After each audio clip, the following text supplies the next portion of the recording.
Alors, cette vidéo est une partie 2 d'une vidéo que j'avais déjà faite où j'expliquais la situation entre le gouvernement Trump et l'université Harvard, avec notamment la volonté du gouvernement Trump de bloquer certains financements accordés à l'université et en plus la volonté du gouvernement Trump d'interdire des étudiants internationaux d'entrer et d'étudier dans cette université.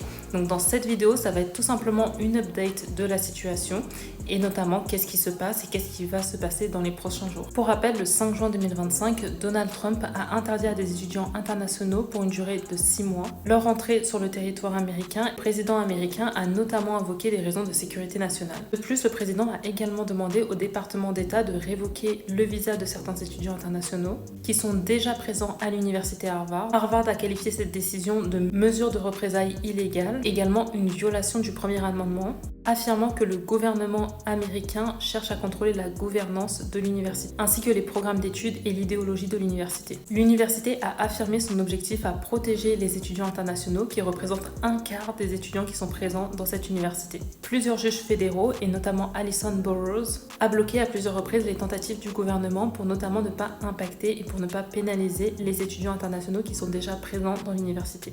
Quelle va donc être la suite de la procédure par rapport à cette affaire? Une audience est prévue ce 16 juin 2025 pour examiner l'extension et également l'injonction bloquant les mesures de Donald Trump. Trump essaye de continuer à faire pression sur cette université en essayant de supprimer le statut d'exonération fiscale, en essayant de suspendre certains financements et en essayant de contraindre les étudiants internationaux. Je rappelle, le 16 juin 2025 aura lieu une audience à Boston, aux États-Unis. C'est donc une affaire à suivre en plus des affaires qui sont en cours aux États-Unis et qui concernent la gouvernance de Trump.